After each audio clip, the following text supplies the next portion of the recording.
What is up guys, it's Cal, and in this video I'm going to show you how to get to the Sun Darter Hatchling pet that was added in patch 7.2.5. Now first off, I want to give a shout out to the WoW Secrets Discord community for finding out how to get this companion, and to get it you have to get a bunch of obscure different things from around the world. It's similar to like a Kazumoth Hungering or the Mindworm thing, except you don't have to go to specific locations and click on things.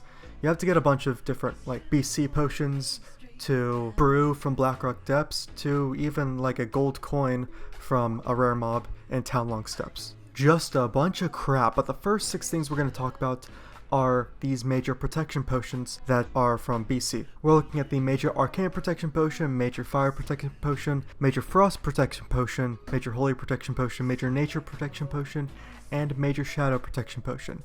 Now, you can actually make a lot of gold off of these at this very moment. If you want to make gold, you have to do it as soon as possible because these things are marked very high on the auction house because people are trying to get this pet. So if you just want to, get them quickly, you can just buy them off the auction house. As I just said, they are marked fairly high, or you can farm them and sell some of them and at least keep one of the primals that you need for each of the potions, so you can actually get the pet.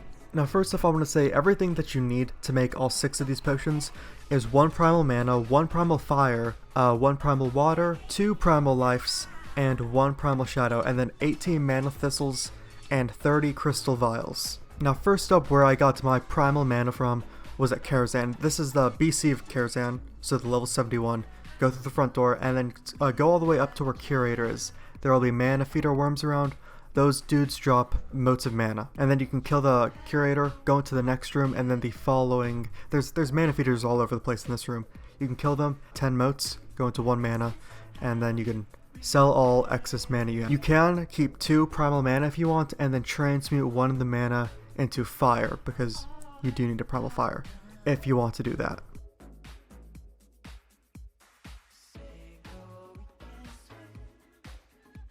If you don't want to do that, you can go to the Throne of Kil'jaeden, north part of Hellfire Peninsula. This is obviously an outland still, and then just kill the fire elementals around here. And these fire elementals do drop motes of fire, and you really only need 1 primal fire for this. Well, you do only need 1 primal fire for this. And then next up, getting primal water, you can go to Black Temple, so in Shadow Moon Valley, back in Outland, and in the sewer part, the first part of the dungeon, there will be water elementals around. All these water elementals can drop motes of mana, motes of water. So just kill all you can. When you get to the first boss, don't kill the first boss. Go into the room next to him where there's going to be a ton of these water elementals.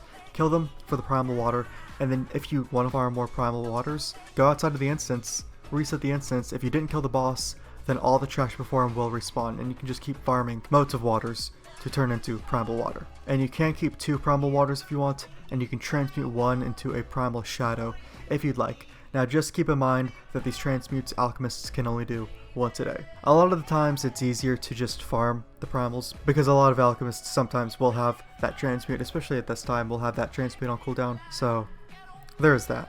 And then if you'd like to get a primal shadow, then you can go into the Mana Tombs in Gul'dan, in Tearcar Forest, in Outland. Mana Tombs is the north dungeon at the Gul'dan, by the way. And then all the Nexus Terror mobs in this dungeon, the shadowy elemental looking dudes, will drop motes of shadow. And then once again, 10 motes of shadow make 1 primal shadow. And then finally, for the primal life, go into the Underbog dungeon, which in the Koifang Reservoir I believe is to the right, and all of the bog looking dudes drop motes, well not all of them, but they have a chance to drop a mote of light. And if you kill all of them, make it to the first boss. Don't kill the first boss because they don't have like a super high chance of dropping the motes of life. You'll most likely have to walk out of the instance, reset the instance. As long as you didn't kill the first boss, all this trash will respawn, and then you can farm them for more motes to create a primal life. And you do need 2 primal lives. That is why you most likely need to walk out and walk back in. Now finally with mana thistles. If you're not an herbalist or you don't have an herbalist, I'm sorry, but it's gonna be tough luck. You might want to buy them because anything that actually just drops them has a rare chance of dropping it. But if you are an herbalist, you can go to this Sketis area that's at the southeast of Tearcar Forest in Outland, and I was surprised that I didn't see more people farming here. Maybe when this video is up, if more people see it, there's going to be a lot of people farming in this area. But there's mana thistles. They're not, I mean, they are rarish because they're a green herb, but they're not like super rare. I mean, I got this done in like maybe 10ish minutes, collecting the 18 mana thistles. Also, if you're an herbalist, kill the big tree ant dudes and loot them and then herb them, because they have a chance to give you like 4 to 8 mana thistles. Like, it's not that rare from them.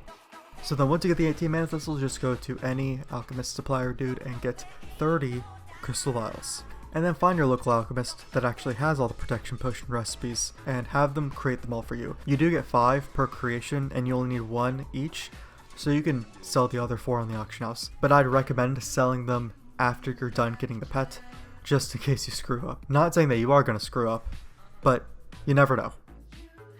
Next up, we're going to get Noggin Flogger Elixirs. So you're going to go to Gadgetzan, South Kalimdor, Tannerus. You guys know where Gadgetzan is. And then talk to Sparkle, what's her face? Noggin Flogger? That makes sense. Sparkle Noggin Flogger, and buy some Noggin Flogger Elixirs. Just to be safe, get 20. You really need enough till you can proc the skeleton buff on yourself, but just get 20 just to be safe.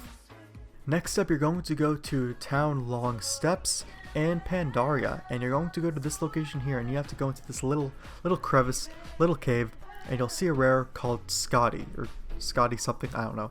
I know his name is like Scotty, and you want to kill him for Scotty's coin. He only has a 6-minute spawn timer, which is great. Not very long, so if a lot of people are camping him, just make sure you're spam clicking him so you can get the kill. This isn't like a multiple tag type of dude either. So once you kill him, get Scotty's coin, and you're good. Next up, we're going to head over to Blackrock Depths and make your way to the Grim Guzzler area. You probably have seen this place before, but once you get here, talk to the Dark Iron Brewer, and you're just going to talk to him, and then keep clicking his dialogue over and over again. You might have to re-talk to him until he gets drunk. You're going to get drunk, but he's going to pass out, and then he's going to drop some Dire Brew for you.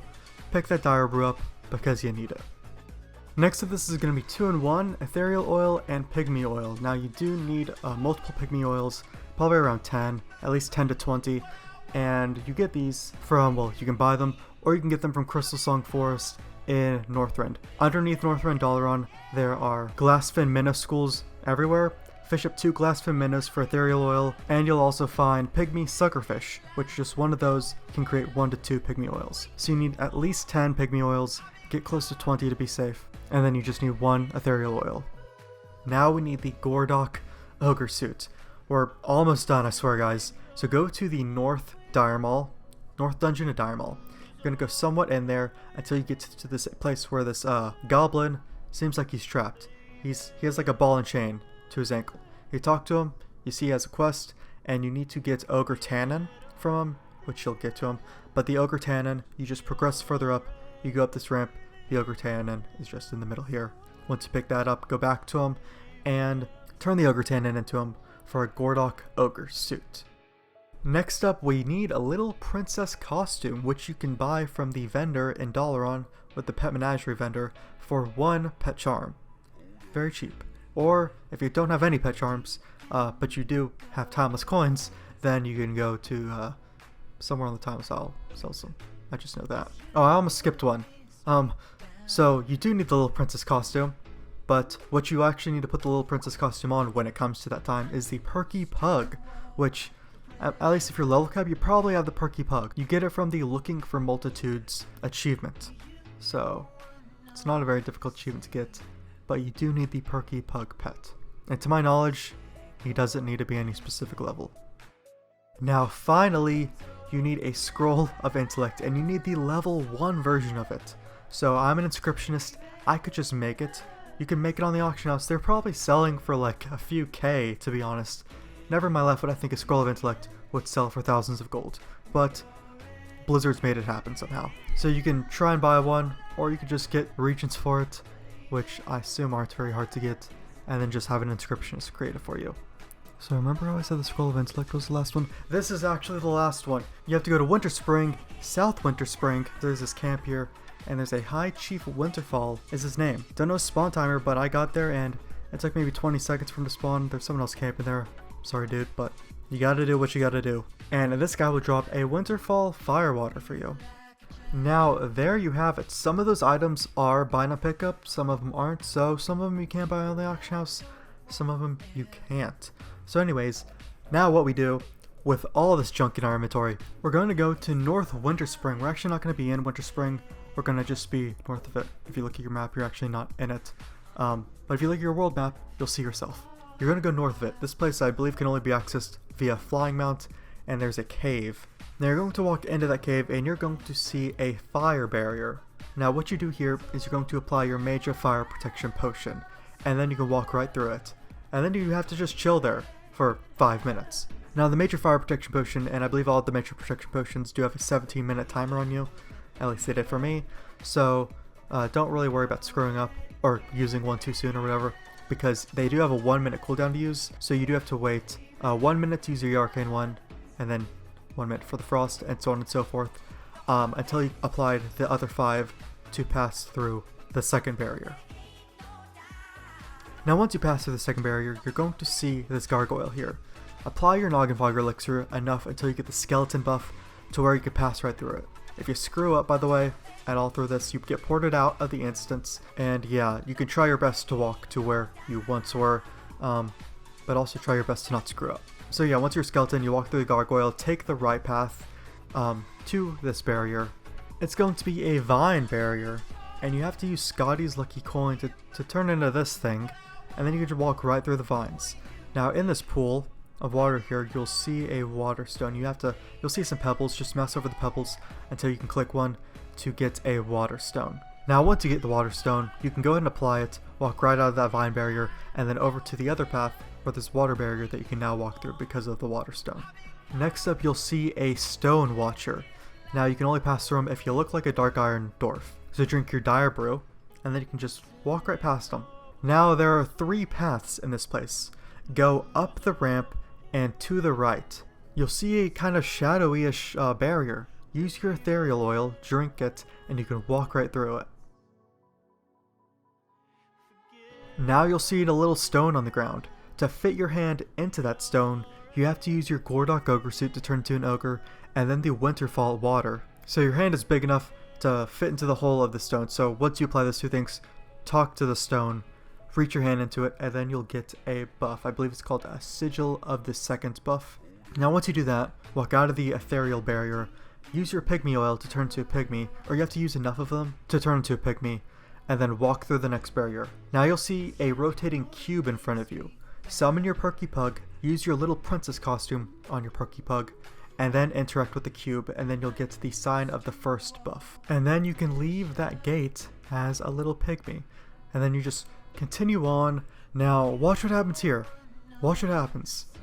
I jump off the ramp, and I get ported out. I screwed up somehow. I don't know how this happened, but I get ported out, and at this point I was like, oh my god, I'm done. I'm gonna kill myself now. But I still have all my buffs applied, so I'm like, okay, I'm just gonna run through there and see what happens. I'm able to run through everything. Even though I don't look like a skeleton, I still have the skeleton buff from me, from the Noggin Flogger elixir. So I can still run past the gargoyle. I can still run past the stone watcher because I have the dark brew buff on me, or the dire brew buff on me. I don't know, it was weird. Don't jump off the ramp. Walk all the way down the ramp, turn around, and then walk down the second ramp, and the door should be open in front of you. Now you're gonna walk through that door. Now apparently this is a part where a lot of people screw up, so don't. Walk up to this plaque right here.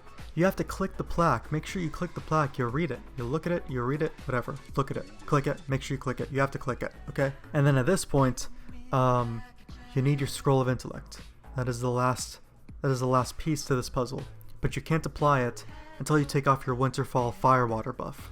So take off your Winterfall Firewater buff, apply your Scroll of Intellect, and it'll allow you to walk over the water. Click the thing at the end, the oddly colored egg, and you'll get your Sun Darter Hatchling. And yeah, that's the entire thing. You got your companion pet. Now you can of course do this on multiple tunes, sell the Sun Darter Hatchling, and they sell for a good chunk of change, you know. But that is the entire video on how to get this companion pet. Once again, shout out to the WoW Secrets Discord for figuring this out. You guys should check them out. But that's the entire video, guys, on how to get this pet. If you like it, you can leave a like on it. You could sub to the channel for more videos like this. and I'll see you guys in the next video. Bye bye.